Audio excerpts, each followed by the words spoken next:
Доброго дня, шановні пані та панове. Дуже дякую всім за Good morning, dear ladies and gentlemen. Thank you very much for being present. керівник операційного відділу громадської I'm the head of operational department of our organization, Independent Anti-Corruption Commission, and our today's event is organized together with the Anti-Corruption Council at the Ministry of Defense, and it is taking place with the help of the National Fund to support democracy, National Endowment for Democracy. We are really grateful to them for such an opportunity in conducting this event, and today's event is dedicated to the results of the first year of activity of Public AntiCorruption Council. And last year, Ukrainian society has demonstrated really constructively the reaction to the corruption scandals in the facilities. And last year, with the national voting, we have elected the content of the board that helped us to cope with the corruption risks and supported the initiatives on coping with the corruption risks. Therefore, I offer us to start our event, and I give the floor to our moderator, the editor-in-chief of the Ukrainian Truth edition, and a member of our organization, Mr. Savi. Thank you very much for your attention. I can see that we have a lot of cameras, a lot of journalists today. That is, the attention to the topic of anti-corruption in procurement is very important. We feel that, and again, I would like to remind you that last year, the investigation of a colleague of ours, which was published in the Mirror of the Week, we all remember this expression that has become a meme already. It just did so that is when we had this council, and actually Yuriy is talking about that all the time. This is repeated all the time. This is the case when this story has become the path for changes. And we are going to talk about these changes, and I would like to present our today's participants. I will briefly say that Anti-Corruption Council has been created 3 months after the problem with eggs 17 hryvnias each.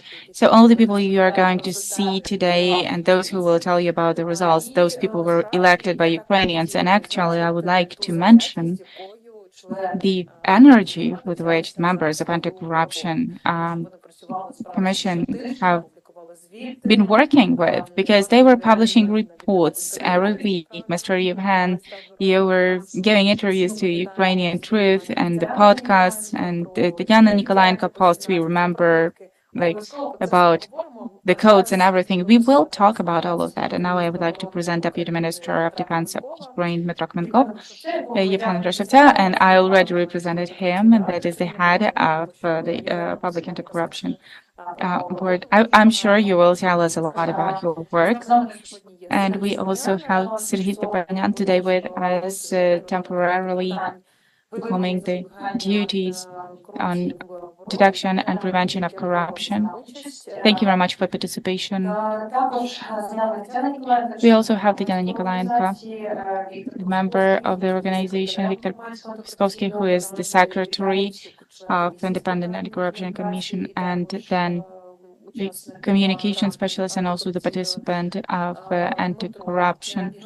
Dmytro is director of the department on managing the risks and compliance.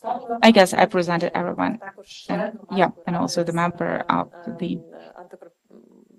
our board, and Alexander Herashenko. Unfortunately, you don't have a table because in the last minute you joined us, so it has changed at the latest time. I know that Mr. Dmytro, you are in a hurry, so I will give you the floor, and then we will have to let you go. Today, you represent the Ministry of Defense.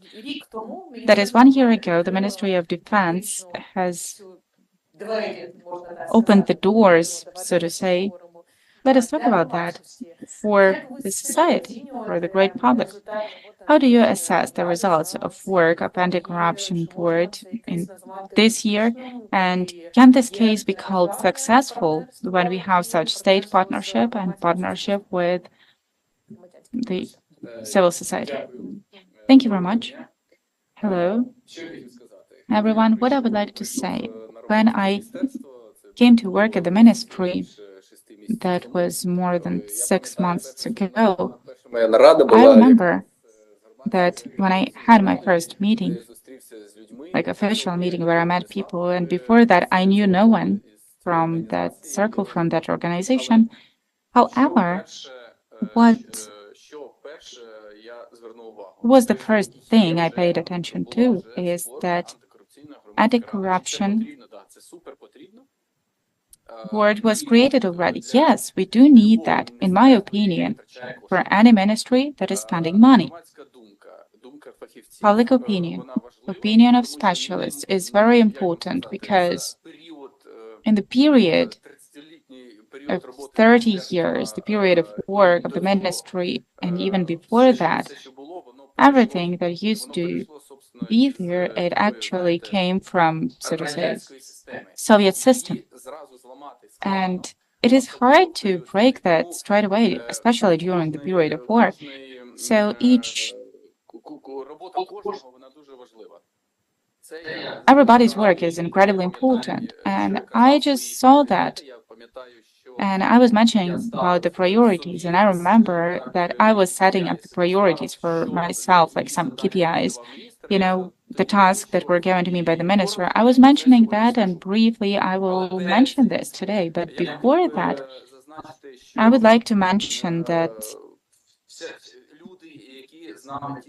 people who are cooperating with us, I mean, they are cooperating with us, they are different personalities, different experience, different approach to work. And to be honest, I am excited to see that because this is inspiring to work, to difficult work actually, because as I've been mentioning to you, many of those who are present here today, that at first I made some priority things, from the ocean of problems, and then it turned out that this ocean is an ocean again. So again, we were trying to act according to our priorities, etc. So I'm really grateful to everyone for taking care, for the work that is done and was done and is being done. And it was not just the observation, how the ministry works in this brief time, but that was also some advice.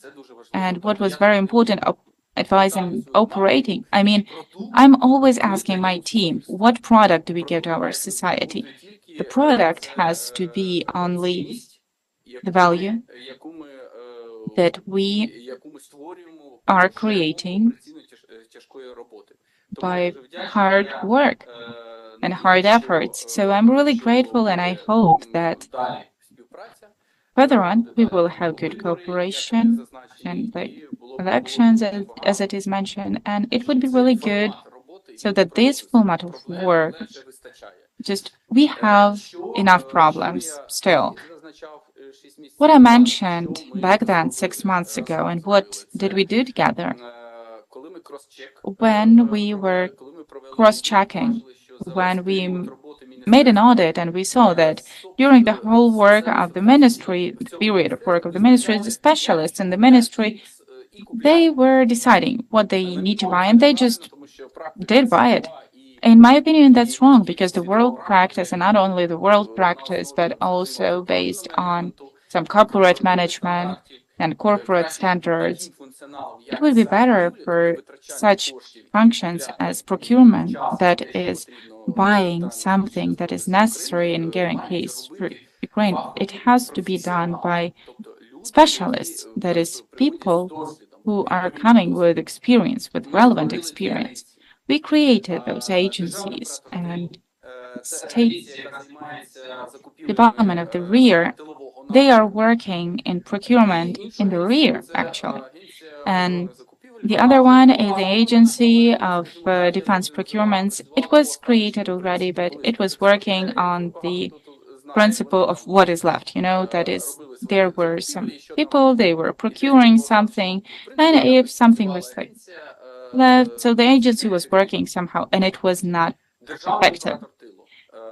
State operator of the rear, they, in my opinion, haven't got the capacities that they have to get. However, they've done a lot of things already. A lot of work has been done, and there are results of that work. That is more than 40 billion. We mentioned more than 180 contracts signed, and we saved approximately 1.8 billion hryvnias. A huge economy. These are like oil materials. We procured them recently, like 34% saved money. Each hryvnia is very important because later on it goes to the armed forces of Ukraine for procuring either like something that is necessary to cover the other needs, for example. So we've created the team of professionals, and it's developing. It is developing. I can't say that the whole system, bureaucratic system, difficult Soviet system, like we coped with that. No, we still have something to work on, and we will do that, and it will be done. The Agency of Defense Procurement. Here, we can't tell a lot of details because these are procurements, let us say so, that are kind of a secret.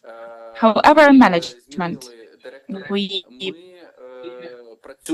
changed the director. We are working on efficient organization inside of the company, and that's also not really easy because, first of all, to find good specialists, it's very difficult. It's a specific field. Second, they have to be checked. Third thing, this is happening in parallel with the process of procurement because we cannot stop. Our enemy doesn't stop, and we have to grow our potential. What can I say regarding the numbers? As for the numbers, the thing is as follows. In the first quarter, even a bit more, we have concluded almost 200 contracts. That is both import, own production, that is big part of own production in Ukraine. Let us say so. If we compare last year, then we've already done such an amount as we've done in the whole last year. It's just the first 3 months. As of today, we are concluding the 3-year contract. That is, there are some prospects. We determine the directions, no details, but Ukrainian production that will be necessary always. These are the flagships of our defense sector, and we as a state have to support them with our investments. That is, we have to procure the things that we are doing and the things that has already recommended itself as very efficient on the battlefield. We are doing that right now, and we are concluding such contracts as of today. The third thing, that is decentralized procurements. As you know, in military units, they also have that. These are big budgets, and we are forming policy in the Ministry of Defense. That is the Ministry of Defense. From one side, they gave the functions of procurement to professional agencies, relevant agencies. From the other side, the Ministry of Defense has to create the rules, create the policy, and just understand new technologies and new world approaches. The last thing I would like to mention is that our cooperation with NATO. Ukraine is part of Europe. All the organizations in Europe have to include us. We have to be included here. In given case, our cooperation with NATO experts, is really fruitful. In the Department of Policy of Procurement that was created during the work of the new team is doing that right now. And we have really ambitious tasks in this direction. It's not only communication with our valued partners, as I say it. That's also a dialogue. That is also development of some new approaches. Because in Ukraine, we've gone through a lot of things already, and we are experts in many fields, and our partners hear us. So this is the cooperation from one side together, and from the other side, yeah, we have to become full NATO members, and 100% we will be there. It's just the issue of time. I would like to add from my side gratitude to everyone who is helping. And we need specialists. We are changing a lot of things in the ministry. We are reducing the staff of workers significantly, taking into account and with priority to have efficiency. Thank you very much to everyone who is here one more time. Yeah, I would like to ask you one more time, the biggest victory of anti-corruption board in a year of existing, is that saving money? Well, saving money, these are the things that aren't discussed even. They just have to be. And I think that reduction of corruption risks, I'm not even mentioning the scandals that shouldn't be there at all. I mean, reducing the corruption risks almost to the zero, but we still have something to work on, and we know the fields where we are going to just make this systemic work, but functionality. We gave the functionality, reduce corruption risks, create the policy, and we've been doing that all together, and that is the main result of the anti-corruption work. Thank you very much, Mr. Dmytro, for participating in our conference. Mr. Yevhen, I guess you are the head of this anti-corruption work. First of all, you have this board.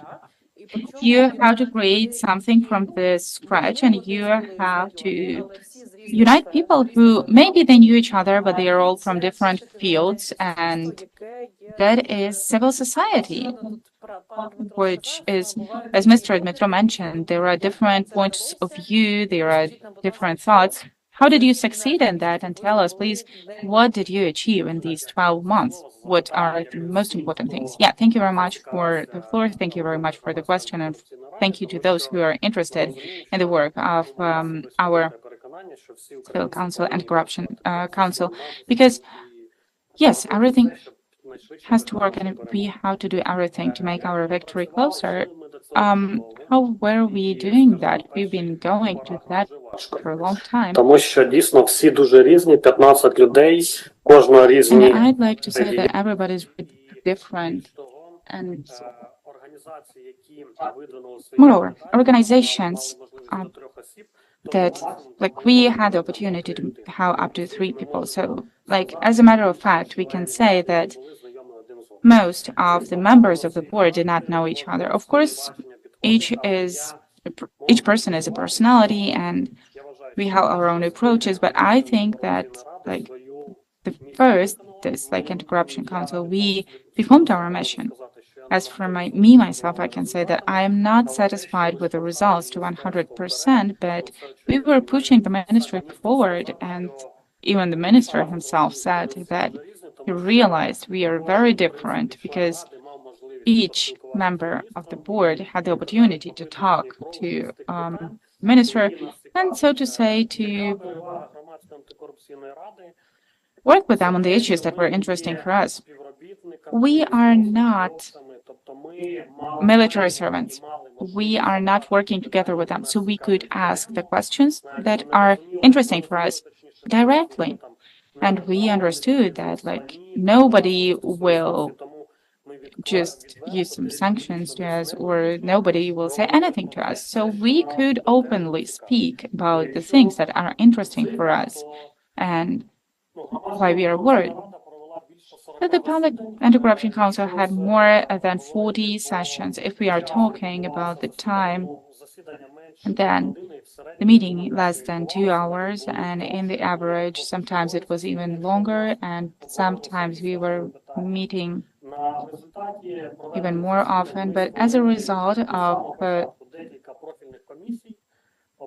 our work, we created a few profile committees, and we chose the heads of the committees who were responsible for that. During our work, we met many representatives from the Ministry of Defense, armed forces, embassies, law enforcement agencies, and we even had such funny stories when, after we started working in our board, we were receiving a lot of claims. As a matter of fact, it's when people are speaking some bad things about each other. So with other members of the board, it was a very big thing, because from the process of procurement, we got information about what is done, where, and how. So we also had a few claims about, like, NABU, for example. And I think this moment was quite productive when, according to the results of processing certain information, and this information was provided to NABU, and the recommendation was created, and NABU sent that to the Ministry of Defense, and mostly that was about procuring the food products, because there was no transparent price. However, that was one step forward for sure. And in addition to that, we opened a few criminal cases, and our board is informed about that, and of course is observing how and what is happening. In addition to that, I would like to mention that Public Anti-Corruption Council is working based on the resolution adopted by the Ministry of Defense of Ukraine, and according to the results of our one-year work, our board has already submitted 2 reports. The first one based on 100 days of our work. The second report we submitted after half a year of our work, and the deputy minister told us, gave us some recommendations that were mentioned, and the deputy ministers are also taking into account our recommendations. From the very first day, we were thinking that in any procurements of the Ministry of Defense, there should be competition. If there is no competition, then, if there is competition, then the price is reducing, the price is lower, and this environment is just helpful in becoming the best. If we are talking about procurements for defense, of course, these procurements were quite sensitive. We cannot tell about the numbers, because such information cannot be published in media. However, we've been working on some procurements, and we were saying that we need to make a clear planning of procurements. For example, that will be the best option if we do some procurements in proper manner. And Deputy Minister said already that we are planning procurements for 2-3 years. This gives the opportunity for suppliers to plan. This gives the opportunity to the ministry to understand that in 3 years how and what will be happening. We were also asking to ensure the proper analysis of the market, of military technique, by constant monitoring of prices and producers, and we already know some scandals that happened. I cannot stop at mentioning the Alpha company and NABU and Dzhigyr. They are conducting an investigation about that, because 100,000 items that were not supplied, and they could not be used efficiently, and they could not just defend our territory, but also lives of people. We were asking the Ministry of Defense, do you have some criteria for suppliers so that we don't have such companies that are receiving money, but they don't supply equipment because they don't have the qualified staff. We also asked to involve more the people to this process. And then one more recommendation regarding the procurement, we were saying that we need to conduct the audition of audit of work in 2023, we insisted on changing the management of the agency. Now Marina Bezukova is the head of it, and we are hoping that those cases that as of today, like the processes that have been started by our agency, they will be more competitive, more transparent, but of course also more open. And all this, in terms of even agencies themselves, like the agency will start to work qualitatively exclusively in order to procure the best weapons, for example, with the best prices for the country. So actually, as of today, we are planning to finish our work on the last report, and in this report we want to mention what recommendations are there and what was not done. And we can already mention that the Ministry of Defense became even more open to society. We know that it's not only the Public AntiCorruption Council, but also other formations. They are working with the Ministry of Defense, but we are hoping that all the recommendations that we gave, they will be implemented. And we believe that in the nearest time, the Ministry of Defense will announce the fact that there will be the next elections into the Public Anti-Corruption Council, and even more people will be involved. I can start by asking, what mark would you just give yourself in this year? You know how I am assessing myself. Like I'm reading the report and I am saying that, like what else we can do for the Ministry of Defense. I think it's a 4. Okay, thank you very much. I will ask Serhii Stepanyan, who is representing the Ministry of Defense and the department which is responsible for corruption prevention. So first of all, what assessment you as a head of such a department what is the mark, your mark for the Civic Council, and how do you think where they succeeded and where they didn't? Hi everyone. I would like to mention that Civic Anti-Corruption Council, it was one of the attempts to bring the opinion of great public to the ministry, and that was a successful attempt. And they became more open, and this process indeed doesn't stop, and the ministry is more and more open, becoming more and more open. And I think sometimes it is too open. It's a joke, of course.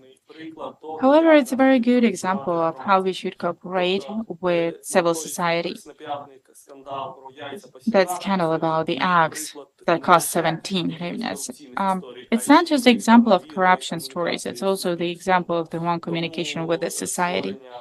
Therefore, creating this Civic Council, Civic Anti-Corruption Council, I encouraged that, and that was not a council of people, of the same-minded people. And it's good that they were not all same-minded, because they had different thoughts, different opinions, and they offered different ideas. Some were working on quality, as Mr. Hennady. Some were working on weapons, as Mr. Yevhen. Some were writing articles, very interesting articles, as Ms. Tetyana. So we were cooperating with them. The only thing I would like to mention as a result of the work of the council, we in the ministry see that 1 year is not enough for the work of such council, because for half a year, well, not all people are specialists in defense procurements, real procurements, and as a matter of fact, people, when they are coming to the council for some time, I don't know, like maybe it is better to ask them, but like 2 or 3 months, they were gaining some capacities, and like probably we will like change the ministry, and then like 2 years will be the term of action. So I think like if this council was for a year, then the next one will have 2 years so that it can show better results. As for the elections, they will be mentioned soon, and we have a small stop because when we were conducting previous elections to the council, there were some claims that we did not ensure that it happened in the proper way, even though it was identification via the message voting on the platform of National Anti-Corruption Agency. But now we are signing that, and probably like this week, in a week, it will be signed. And then after it is signed, like technically, after we understand the technical part and how that will take place, how to identify all the people and everyone who is going to vote for the council, we will announce the elections. So, of course, no one is going to live without Civic Anti-Corruption Council. It will be created. So, the questions asked to Mr. Dmytro regarding what is the main achievement of the Civic Anti-Corruption Council. I think that the main achievement is that they are efficient and they are bringing the opinion of civil society to people who maybe did not hear that opinion earlier. And that is a very important part when civil society has certain impact on the ministry. So that is how I would assess this. Yes, so for the cameras to stay on that side, probably Dmytro, I will address you because you are representing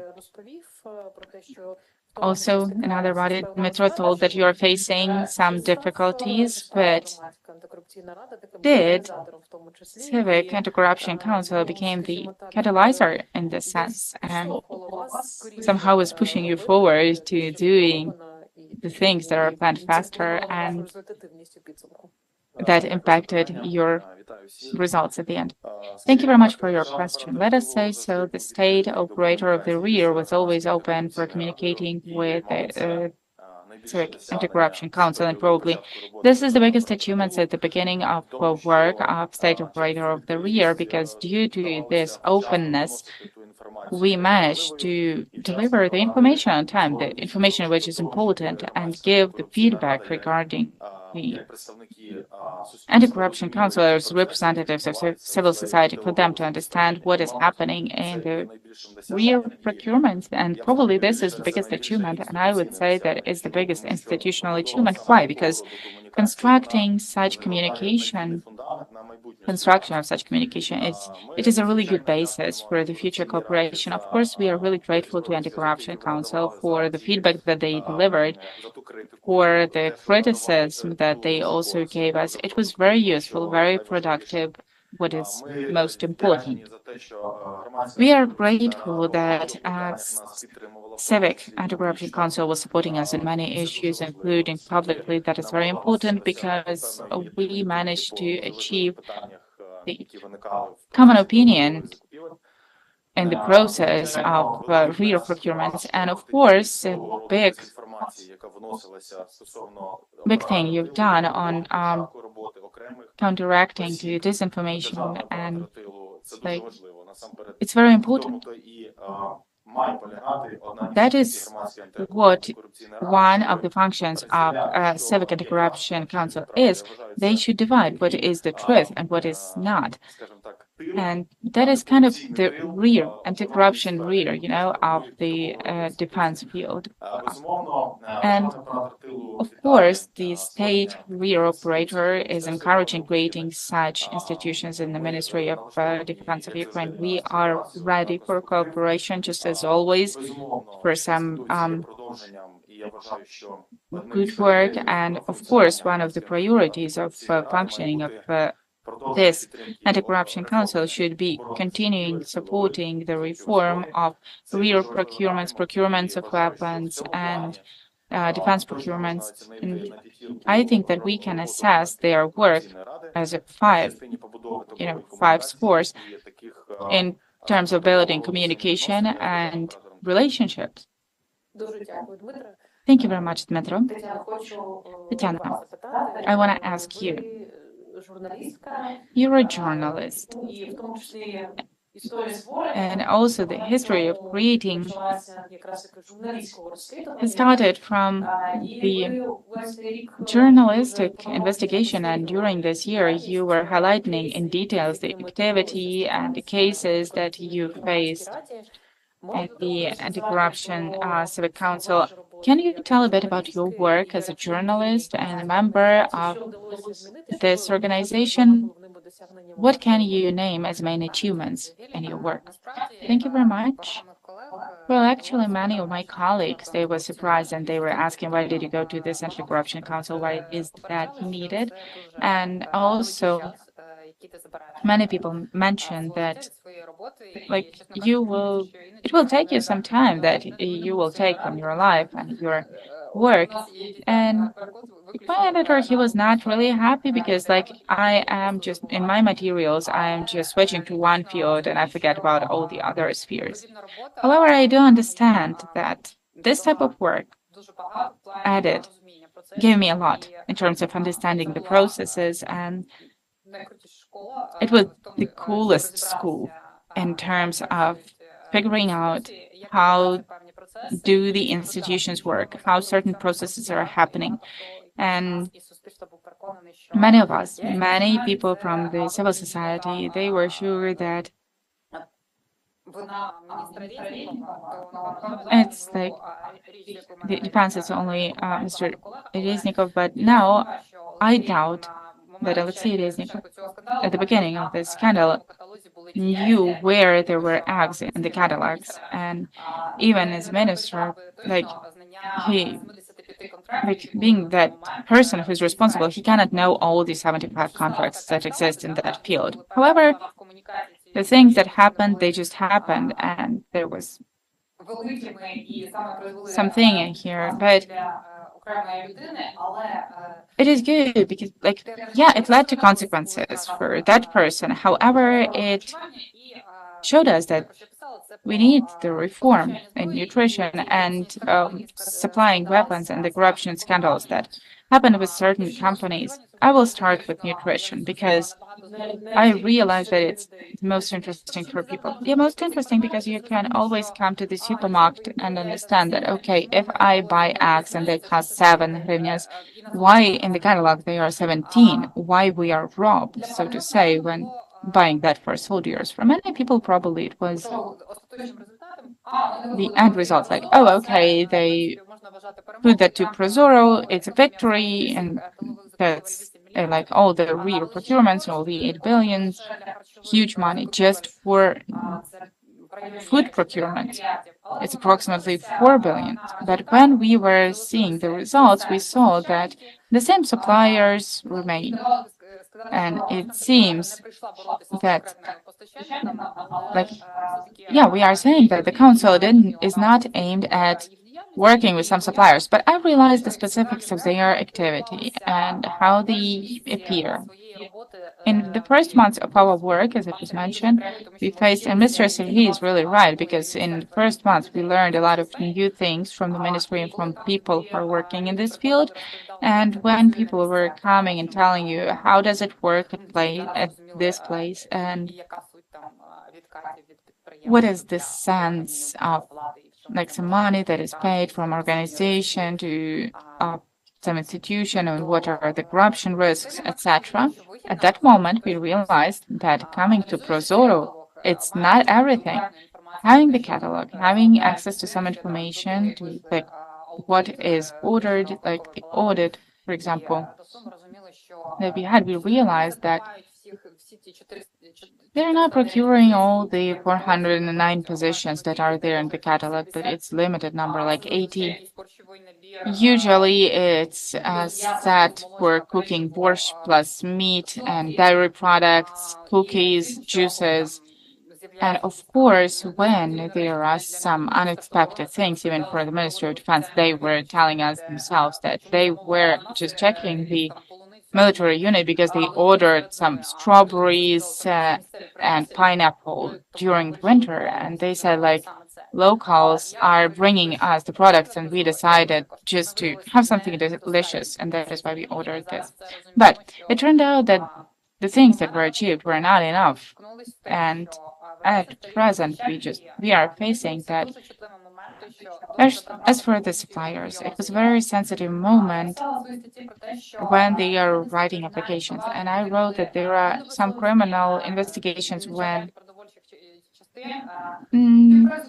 Some heads of the nutrition department, they were agreeing with the suppliers that if we are ordering 3 tons of sausages, then they bring just 2 tons, and they share money for this 1 ton which is not supplied. And the fact that we took some responsibilities on ourselves, it's not perceived well from the suppliers and from people who are there at places. And we saw the situation a month ago, where, as a matter of fact, at first they tried to just doubt in that, but suppliers, they were talking about the criteria all the time, but they did not pay attention to the scandal. And then when they lost the court, they just took back all their offers, and at that moment it was clear that all the expectations are aiming at those new ones who are coming, they will fail, and the old ones will come back and will say, like, you cannot do it without us. And now when some of my colleagues are saying that we need the retail to come, actually the story is not about the retail. Our story is to make it so that the producer is getting the main money, and all the economy has to function. Because now, like in recent days, one of the subcontractors was talking to me. They say, we want the previous suppliers to come back. And I'm saying, why? Well, because they owe us millions, they want to pay, and they say that they will pay, but when they will come and they will supply, then they will pay us. And I'm saying, like, stop. It cannot function like this in our country. Why don't you go to court? Why don't you solve your problems? By the way, we were present at the meeting. It was online, organized by the ministry. People were saying, just let us have direct supplies. People are not ready to supply as of now. The main thing for them is to cover the amount. So it was very pleasant for us. At the first reports, we were, as Anti-Corruption Council, we were offering to go directly to producers. So next it was mentioned as a strategy, and they received our support because we were looking at that not in one direction. And in spite of all the difficulties, it's not pleasant neither for them nor for us to hear that it's because of you the army is not getting food on time. However, again, online we are observing what is happening. We see that they are involved in the process, that they are not just sitting doing nothing. And like in a big holiday, they are going, like the big Muslim holiday, they are going to check the cans with pork and so on. But yeah, there are certain problems, there are certain issues, but now we do understand that the history of corruption in nutrition, it's not just something that somebody brought the money to the cabinet of the minister. No, it's a whole history.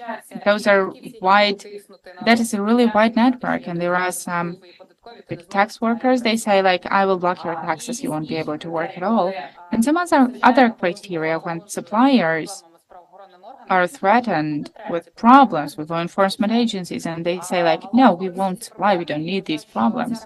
In spite of all these problems, I think that reform should continue.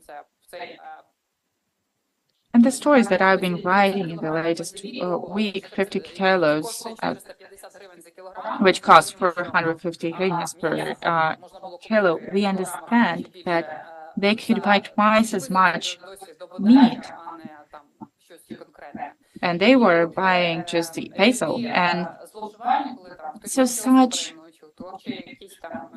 things, when some unclear things are happening, we need to fix that. And I think that now we will recommend to the ministry to adopt some stationary menus for the units, and in the framework of that, they will be able to order some extra products. And thus we can partially solve the problem when our militaries will have food that will be guaranteed, and there will be no such cases as, I don't know, that was like a trolling and abuse on their job, but I have no understanding why do they need 50 kilos of basil for the military unit. And some people are writing me some things in comments, but I will just think about milk and sausages and meat, and that is much better for the militaries and bring much more nutrition than the basil. And I don't think that these are the things that men should do. So briefly, if journalists have any questions regarding this field, I will say, but I will also mention briefly about the history, the story with the weapon scandals. Unfortunately, even for the society, it didn't become that loud. Yes, we will talk about that for sure. I just want all the members of the council to be able to speak, and Gennady was also reacting during your speech, Tetyana. I know that you were also taking care of the quality of products, and yeah, I am reacting because I and Alexander Hrushovets, we are together. The big amount of time we spent on bringing something that is on paper in telegrams, but you have to see that with your own eyes. So we are going to military units and we were checking what can we see there, what is the result, how the changes are working, whether somebody is like acting accordingly. If not, what are the reasons? On the website, we checked 16 military units. 10 of them were in the south and east of Ukraine. Kyiv and Kyiv Oblast, 4 units, 1 in Khmelnytsk, 1 in Vynogradova Oblast. If we are talking about units in the east and south, that is the Dnipropetrovsk Oblast, 3 in Zaporizhia Oblast, near Gulyaipole and Yuriy, and then Balaklava and Izium. Why did we do that? What did we want to see there? As a rule, we were checking the availability of warehouses.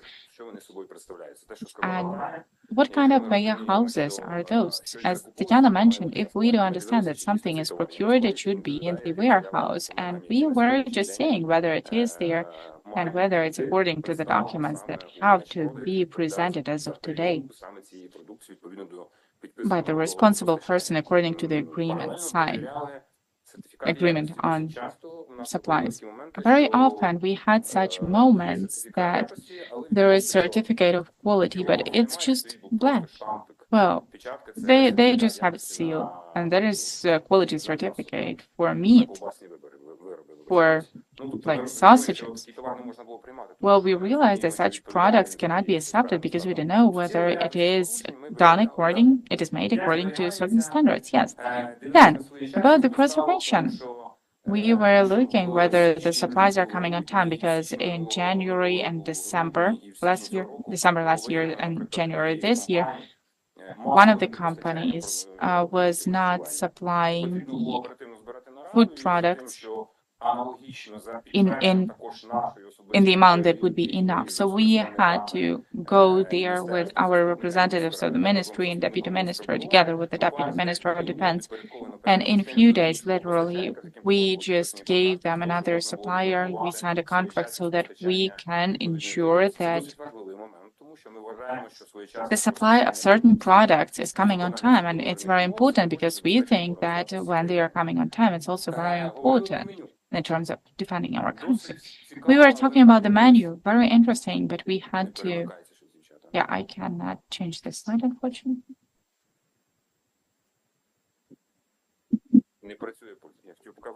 This doesn't work. I wanted to show, but it's very interesting. For example, there are different things, like there is a menu which is cooked in 1 unit, and indeed, there is a need, there is necessity to make the recommended menu, but there are some menus that are cooked on the front line. We saw it on the front line. We tried that. They don't have wide assortment, and indeed, they don't need to have a lot of things, but they need something which has a lot of calories, something you can cook quickly, and something that militaries can eat quite quickly. And in parallel, in all of this story, we were saying how the responsible logistic partners are violating the agreements. It's very important because as of today, almost in every military unit, the responsible person is the one who is accepting the products. If it is of poor quality, the military unit will eat the products of poor quality. If there are no documents that are showing us the quality, we have some negative sides. If they did not sign the act properly, then there might be some fines. Again, this story can be confirmed. These are violations that we were seeing in some military units, and we were reacting to that. For example, when we are talking about quality and why we need anti-corruption council, where do we take information from? I am taking that to the phone and we are analyzing that. Of course, we cannot write about it. We have to check it. 3 months ago, we had information that in Zhytomyr, in one of their communities, they have butter of poor quality, one time, second time, third time, and we are writing like that. We are talking about these issues, and then the next day there is a group that checks the butter, and it turns out that among 100% of cholesterol necessary, only 4% is there. And what is done next? With the Deputy Minister, we are doing examinations in a range of military units, and we are checking this product, and more than 3 tons of that butter we return to the producer. You will say like, okay, the butter, okay, unclear price, but this is something that our militaries eat, and nutrition is a very important thing, and we have to stick with that. And it doesn't matter where the militaries are they in central Ukraine, west or east of our country. In the process of work, in the process of these checks, what did we recommend? Well, the first thing, of course, I guess, in summer last year, we recommended to increase the number of inspectors, because at the time, the number of inspectors and their checks of military units, like in some periods, if they have the schedule, then they can once per year check one military unit. They have got a lot of work because they are doing the analysis, etc., etc. So in order to increase the opportunity to control the products of good quality, we had to increase that the amount of people who are doing that twice, and now we are checking specialists and getting the necessary stuff for that. Second thing, in September and October last year, the issue was raised that in the east, in one of the military units, there was what is serious with scandalous suppliers.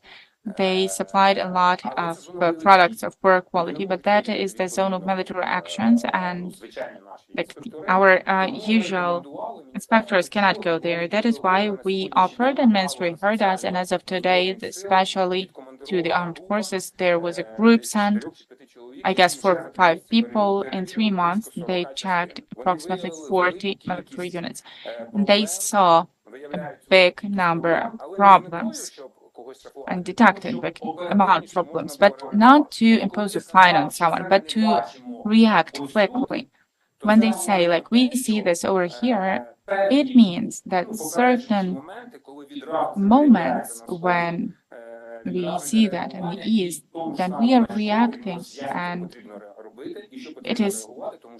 they are explaining like how to react, what should be done, because the big number of those people, like, they came down like 3 months ago, or some are just learning how to do this. So it's quite big and important moment when you are working in order to prevent such things, and we want to come to that. Thank you very much, Mr. Hennady. I want everybody to be able to speak, but we have also Viktor, Vitaly, and Alexei.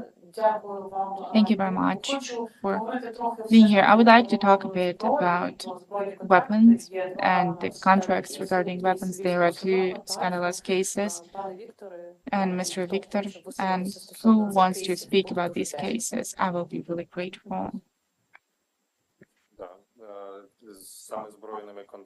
Yeah, with contracts, weapons. I didn't work on that, but I was studying in the other interesting case.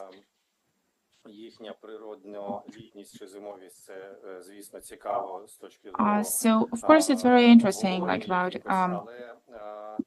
summer or winter coats, it's very interesting. But studying that case could show us that we always have to change the procedures. And even in cooperation with the Ministry of Defense, some stories that are not difficult, it turned out that it is quite difficult and it took a lot of time. But the result that we've got, again, these are recommendations to change the procedures. Most important out of those is that direct agreements have to be kind of the exclusion, only competitive procedures. Maybe they do not ensure absence of corruption, but they are mandatory.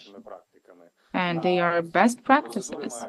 Procedures have to be used in separate cases. However, we need to understand that if this is a non-standard situation and we need direct agreement, then there should be certain things against the corruption risks that are appearing with that. The Ministry of Defense back then, contracts at the beginning of war, they were not protected from corruption risks, and they were not protected, as it was mentioned already, from the risks of non-supplying or supplying the products of bad quality.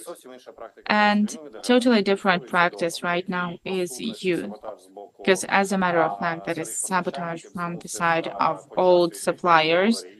It helped us to go to different agreements and totally different practices used, which is transparent and clear for all the participants. And it has some defense against corruption risks. And also, like step by step, it increases the number of suppliers because we are concluding new agreements all the time. And that is protecting Ministry of Defense and militaries from taking this on themselves. And thus, the practice is that we can use it. So practice shows that only competitive procedure gives the best protection, so to say, and it's better to return to that. Maybe as for weapons, somebody else can say. I guess I will speak about that. Well, actually, the story with the Lviv Arsenal and Alpha is part of the bigger problem, because I will try to explain it very simply, because we did not have full cooperation with the agency on procurement defense, so we've never met with the previous head of it, and with Marina we haven't met yet, unfortunately, but we have certain contracts already, like with Mr. Voloshenkov in media. We're writing about him. The previous week or the week before that, I don't remember, the participant of Maidan who turned out to be to work in the agency. The reaction was very quick and immediate, and it was clear for society, so that there were no delays and unclearness. There was very quick reaction, and it was very clear. The position of Ms. Marina was published clearly. If we come back to the core of all those stories with weapons, then what is the base of that? It's absence of certain algorithm and procurements, and we mentioned that multiple times. It is clear that Ukrainian army has a huge need in weapons, and it can be not even by world capacities, but still, we need to balance this process so that the same importers are not running to the same plants and they do not ask for the same things, and then the terms are 3 times longer than it could have happened when contracting like just for one special reporter. And the bonus in the procedure there was because the producers see that there's enthusiasm and demand from the side of Ukrainian reporters, and the prices were growing, and the budget of Ukraine, as we know, it has certain limits, and it was reducing all the time. In the case of Lviv Arsenal and Alpha with Roman Romanik, these cases are a bit different because Alpha's story is when the ministry, from unclear reasons, well, actually, so to speak, I guess they haven't had enough negotiations with Alpha, their supplier, and then they became subcontractor from other importer, and at the same time, the amounts and contracts were growing significantly. And now NABU is working on this story. And well, they had this investigation and they listened to us when we explained that we were talking to NABU detectives and we were sharing the information that we got as members of Anti-Corruption Council, and there was desire to cooperate in this story. From the side of the ministry, what is very good that at the end of the year, when again the same thing happened with Alpha Company, there was a reaction from the ministry, and the person who tried to have the contract with price that is higher, they were stopped and detected by representatives of law enforcement agencies. As for Lviv Arsenal, I guess it's a wild topic for me, or it's something crazy for me, because they were not working with this market and somehow they could be involved in this story. It seems to me that it's not only from the ministry, but also our relevant structures that had to check the warehouses in proper manner and understand that there is risk that we won't get these 100,000 and even more. When I started that case, I realized that in the history of Lviv Arsenal and those companies, like Czech companies and other companies, there is, like, we can trace some Russian side. Okay, how protected we are from repetition of such experience? Well, I hope that such experience has taught ministry a lot, and now we have less stories when, like, we are contracting more from producers, and it's a natural process when there are no niches for such things, but we have to understand that Russians are ready to do some bad things in different stages, and it might be that their people are in small, like, unnoticed companies, European companies, and they are doing everything in this weapon conflict. As a result, Ukraine is not getting weapons, and we won't know how to return the money that was paid abroad. I want to be able to ask questions to our colleagues, so I will ask members, those who are still here, to briefly tell about the main achievements in your directions of work at Anti-Corruption Council. Greetings, everyone. First of all, I would like to tell not about achievements, but to highlight in some problematic issues. For example, it is very important to mention that from the perception of the Council and the Ministry of Defense, it's not the same for everyone. We are facing quite broad spectrum of attitude to us, from support, which is enough and is provided to us by the Department on Corruption and Prevention, and up to almost zero communication from the side of Agency of Defense Procurements. We do understand the objectivity to cover the information. However, we foresee as possible some configurations of our cooperation with analysis of corruption risks. It is also important to mention and to highlight that the members of the board need simplified process of access to information. We were also facing different situations, and in some situations, the position of the head of the direction, or just the one who is performing, it might be more important than official speech. Next, I would like to briefly go through a few directions Next is systemic reforms that are taking place.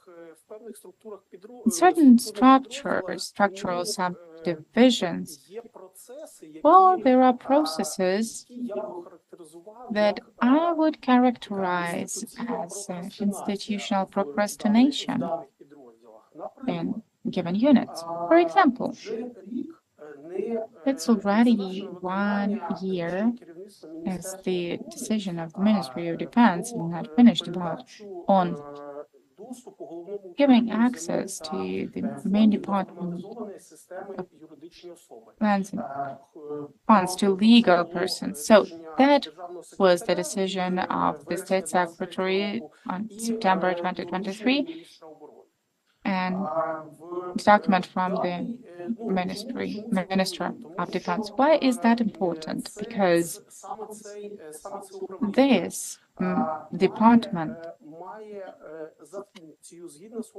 has their function according to their charter, and they are responsible for the property of the Ministry of Defense. And as a matter of fact, they cannot even enter the system, and they are conducting this entrance, so to say, via the management of corporate ownership. And the situation is really unclear why this issue, so to say, is not finalized. The next thing is a certain pause in reform of regulating the functions of Ministry of Defense and Armed Forces. As an example, we have quite a big number of examples where the functions are duplicated. If we make it short, then we should mention that we need some strengthening of political will in order to finalize giving the functions of counting and use of immovable military property and the lands of defense from armed forces to structures of the Ministry of Defense. Here, what is important is no compromise in organization of resources and processes, because we cannot make something that will be assessed from one side as such that systemic reforms are slow just because it is hard to make a decision on excluding some outdated process, or it is hard to make decisions regarding just deleting some jobs. So as for the property of Ministry of Defense that is managed by the Ministry of Defense, which earlier used to be lost or it was illegally taken from there. For many years, for example, there are courts on the complex of the stands in the Yevhen region, village Nova Dolina, and now the private company is using that.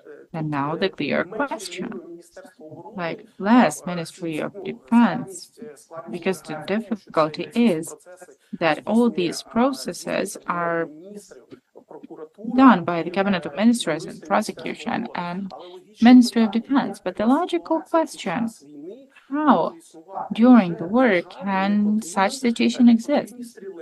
Doesn't the state need some shelling stands?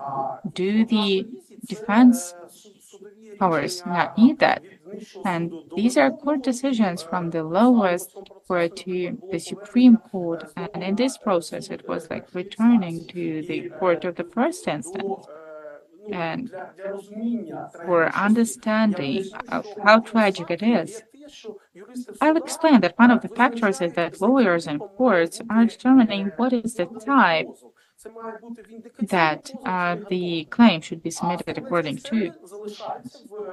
And the thing is that these stands, they still remain in the use of private structure and they don't belong to the state. It is important to highlight in the social protection of veterans and the policy regarding veterans. We do understand that now most veterans of Russian and Ukrainian war are acting military.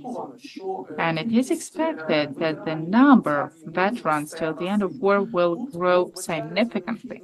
And here we foresee as necessary to recommend the Ministry of Defense and to offer our help in reflection on the veterans' problems so that we can ensure management mechanism and financing of social protection for veterans. In part of the cases, it doesn't need any additional financing. Again, we are talking about the property of defense. It is important to strengthen the development of efficient mechanisms of returning the property which was taken illegally and strengthen some parts of the system, and that will allow to give for use the property for the reintegration or rehabilitation of veterans. I can say that certain property that currently is not in state ownership is in a very good condition. For example, there are recreation bases. Why this property cannot serve the tasks on recovering, rehabilitation, and reintegration of our veterans. At the end, another part regarding mobilization policy, and I will ask you to be very brief because our time is limited. Okay. Sure. So here we do understand that these issues, they are now clear from almost every Ukrainian family. And currently these issues, our council is not working on that yet, but we are waiting from the profiled representatives of the ministry to allow us to join that. And I would like to mention the following thing in general as a conclusion, that the council can be characterized as one of the most efficient mechanisms of public management, because the council, as a matter of fact, now has shown really high effect per 1 hryvnia of the resources involved. The state has not invested not a single hryvnia into financing of the council, and the council is civic, and we are conducting our activity. Perfect. That's how it is. Thank you very much. Let us open still the opportunity to ask questions, and our colleagues can join the discussion. Please raise your hands and ask questions. If you have some, if not, we can continue. I know that Gennady wanted to mention also about state enterprises, because there are results of the council in this direction as well, and journalists can prepare their questions meanwhile. Okay, just literally a few minutes. It's just we prepared this presentation together with Alexandra. So Alexandra, if you don't mind, I will speak about that. Why state enterprises? Well, actually, that's one of the scandalous post-Soviet investigations that remained since those times, and quite actively, but often many mass media were paying attention to that. During the summer last year, we received information that there is a case in court where the prosecution is working on that issue and returning to the ownership of the Ministry of Defense, I guess 19.5 hectares of land in the territory of Kiev that certain company wants to, since 2006, they want to keep it. The position of the Ministry of Defense, and we are supporting them, it's quite harsh on everything that belongs to the Ministry of Defense, everything that was signed back then in those years. It was actually fiction, so that they can steal some land from the state. The prosecution is actively working with that. So 19 hectares, they cannot get it. In no way. And we just realized that somebody is going to sign a memorandum for the court, and then this memorandum in 2023 became the reason for winning the case. And Alexander and I, understanding the consequences for the state, we reacted straight away. And this, of course, this memorandum was just stopped and going to the Ministry of Defense, and thanks to the ministry, because we informed them and we were working together with Serhii Stepanyan. He knows the story. It is quite active, and our right position, I would like to say, and the position of the ministry is of really good result. I hope that this land will be returned to municipal ownership, but again, the issue remains because we need to decide what we are going to do with those land plots, and we've been speaking to the Department on Corruption Prevention, that it's the situation that has to be solved by parliamentarians, and we are saying that we need to work on this, and hopefully the next council and people who will be included in council, they will work on that.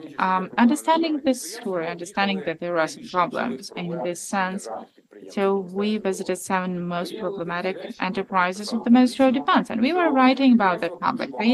I mean, the problems that ministries have some problems that are not used by the armed forces of Ukraine that are given to lease. It's hidden, like leasing, and no taxes are paid. So as a result of our work together again with the Department Department of Anti-Corruption Risks and Corruption Prevention, we conducted a big audit and we gave some materials to law enforcement agencies, if I'm not mistaken, 2 criminal cases in this situation, and many enterprises changed their management. And in the department, they are working now on the new direction. And in the last year, if I'm not mistaken, more than 30. No one can change the presentation.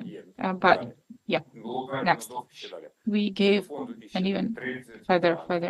Yeah, 30 enterprises were given to the fund of state ownership, and 18 more enterprises. We are preparing documents to the Ministry of Economy, if I'm not mistaken. The procedure and the process is going on so that the things that are not used, they are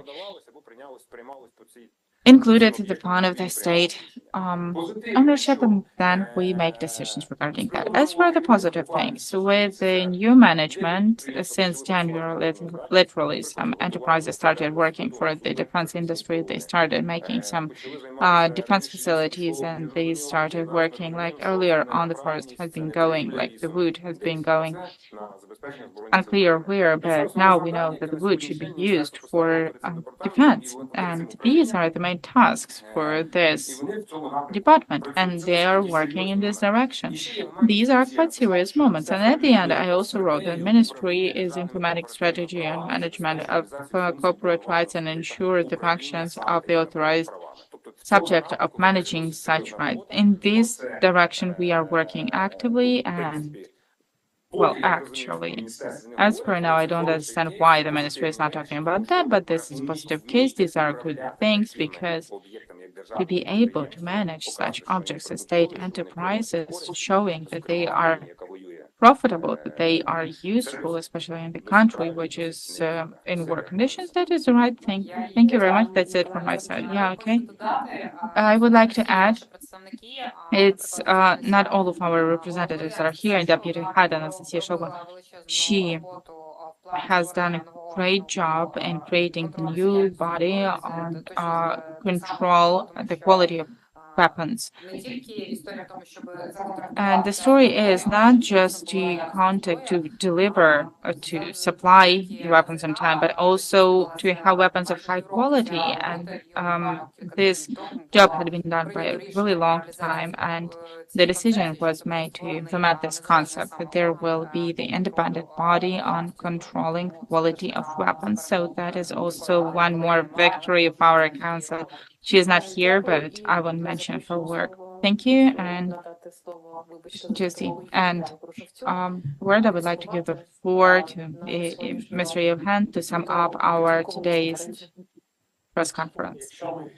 Well, if we are summing up, then we did not discuss all the problematic issues, and in our reports we are paying attention to our cooperation with state bodies and law enforcement bodies, because we do remember the stories with the auditors, so we know the statistics of how many investigative actions are being conducted in the department that earlier on used to work in the procurement, and in a few months more than 60 investigations. So of course, all of us would like to have better and more efficient results.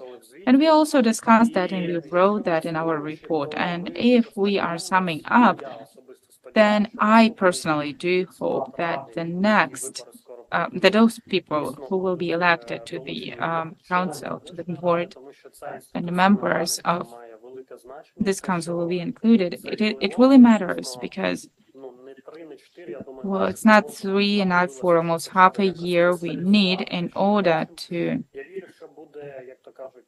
clearly see what we see. And there will be new energy, so to say, new members who might see that differently. And I truly believe that there will be a time when the Ministry of Defense won't need its civic anti-corruption council, and that all the processes will be transparent, and we will all enjoy the results that are done by the Ministry of Defense and armed forces, but not defending Ukraine, but I think maybe export or import, I guess export of Ukrainian weapons, because it is of high quality, it is efficient and reliable. Thank you very much, Mr. Yevhen. It seems to me that this is a very cool example of how the state can cooperate with civil society, and hopefully we will see the same types of work and efficient work in other fields, and we will see the work of the next Anti-Corruption Council. If you have any questions, then colleagues, please, you can still ask them. Please present yourself. Dmytro, Telegraph UA. As a consequence of work of your council, what general assessment can you give in the field of procurement? Is that having some systemic nature, or is that some just point like 50 kilos of basil, as you mentioned? And with what steps can you cope with these corruption risks? Maybe to increase the number of tenders that are done via Prozoro, or maybe involving some foreign support, I mean, as advisors, etc. Thank you. Yeah, can I answer? Or yeah, if we divide like general level, as for the corruption, when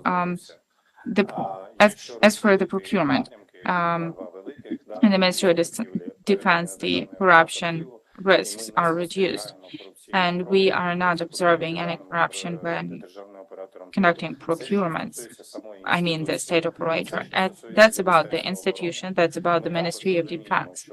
And also, we do understand that the process of procuring and doing the contracts is related to the armed forces, and they also have like different structures that are aligned with that, and there's still a lot of work to do. And correspondingly, it has to be done, and actually it is done, but institutions are working properly. Secondly, procurement of weapons. In the last year, the agencies of the Ministry of Defense, with joint efforts, have made a lot in all of that. And as for the corruption risks, we are more like external agent here. We cannot be involved as deeply, and therefore we don't have all the information about that. We can assess it from external side, and we also do understand that the level of corruption activity is reducing there from what we see. That is, for example, when we are talking about the contracts that are concluded, how they are concluded, etc. That is when the agency is concluding an agreement with the state, then it's a bit different process than concluding agreement with the company created 3 months before the agreement. And with these external sides, we see some positive results as well. And we are also positively assessing the work of the team itself, meaning how they are moving in the processes of changes. A deputy minister who was present here today with the team that he's got, the team who's developing policies, this is newly created. It is newly created in the ministry, and we see the efforts that are made, and it's not fighting the corruption. They are not raising even this issue, but they are working on making this process more professional, and hopefully we will get more detailed understanding of how the processes on weapon procurement are happening, and we will be able to answer that this process is built in the proper manner. Yeah, Mr. Hrushovets, do you want to add? Yeah. What was the corruption? It was not the acts that costed 17 hryvnias, but it was the mechanism. So actually, we had a problem in suppliers. They were uncontrolled, and nobody even told them that you cannot sell eggs, like 17 hryvnias, one egg. Like, for example, we had the initiative on the prices that is monitoring of the market, and that had a good result. But again, that's not it. I think that and again, we were talking about that today, my position is that until we will procure products directly from that Ukrainian producer, till we will ensure special conditions, we cannot do that straight away. We need certain process because they need to have the catalog to see the main positions, to know how the menu is formed, etc., etc. So of course it's about speed, but now it is significantly changing. Thank you very much. Do we have any other questions from our colleagues? Yep, Ludmila. Well, my question, I guess, is not from a journalist, but from the point of view of application of the thing that we are adopting in Verkhovna Rada, because in this year of your work, I guess, the most important moment was returning to Prozoro, and at least in our part, we had most questions regarding that, but we did it, and we adopted the law on corporate management, Draft Law 593, where now we are going through the process of control, and we are controlling state management and state enterprises. So I think that we will also work, we will have a lot of work with relevant ministries. So my question is about, well, first of all, how maybe in the future you can already prognose when you will analyze in more details the procurement of weapons, how difficult it will make for you that there are different agencies from whom they are procuring. And also this issue is very big and very broad. And in our political field nowadays, it is discussed a lot. I think you can help us with that greatly. And second question is, how do you continue implementation of digital tools on the level of Ministry of Defense in order to control the logistics systems? Because again, that is avoiding corruption risks, not just in the moment of procurement, but also in the moment of distributing that to units. So we were talking to representatives, and for them it would be very important, but unfortunately, again, that is still in the process, and that's a long-term process development of this automatic system. And I think it can simplify life to many people, and it can help us avoid many corruption risks. As for the procurement of weapons, as you mentioned, I think a good idea would be to initiate creation of civic councils at least 2 ministries, because not just the Ministry of Defense, has to have this attention, but if the Ministry of Commission and Federal Ministry, they have their own anti-corruption councils, their life will become more interesting, and they will reveal some new things in their ministries. They will see some new things and new spectrum of emotions and understanding the risks that NABU or any other body can come to them. And I advise voluntarily the heads of the ministries not to say that, yeah, we have this board and so on, but to consider creating analogical councils in both ministries, because indeed that's an opportunity for the society to see the processes, and that is ensuring better communication and many things. And well, actually also that we will be much more calm, because now we are procuring a lot of drones and we cannot monitor the prices for that, right, in the open sources. However, the meaning of drones is incredibly important. So, of course, such opportunity has to exist, even though that, of course, access to secret information is happening only with the agreement of special services, and probably people who will just apply to similar structures, they need to understand what kind of limitations they might have. Yes, so we are thinking on creating the councils and Ministry of Digitalization, etc. Yep, you wanted to add, and we have to end. Already. Yeah, two things. First of all, now the overview of our procurement procedures is continued by the NATO experts, and that will end with the recommendations on a high level that will be given to us on a summit, which continues, and our performance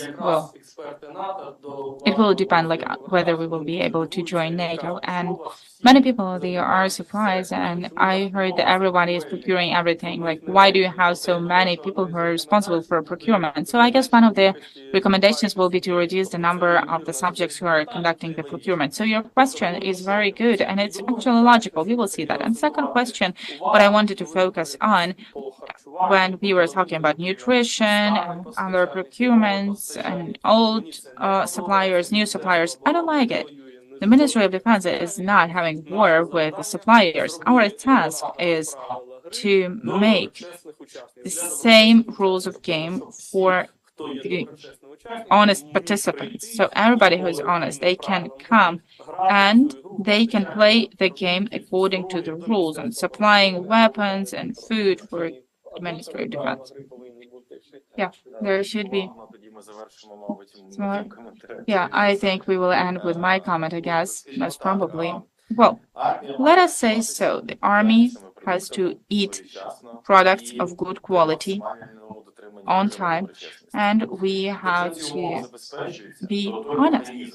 And if these conditions are ensured, then the mechanism of procurement that will ensure that will be the most acceptable one. If this is not ensured, and correspondingly, we have to pay attention to the factors that are impacting that. Unfortunately, the story of going to Prozoro, as Tetyana mentioned dozens of minutes ago, it showed that as of today, we still have some issues that stand on our way. So from our side, we are trying to do everything for such moments to be, like, not to have many such moments. And the suppliers who are ready to go and the suppliers who are now supplying and they are ready to work honestly according to new rules and fair rules. I think that's going to be the best combination. The best combination of like qualitative and good nutrition, for the main aim for the soldier to be fed and happy. Thank you very much. Thank you very much, everyone, for this press conference. Thank you, the work of Anti-Corruption Civic Council.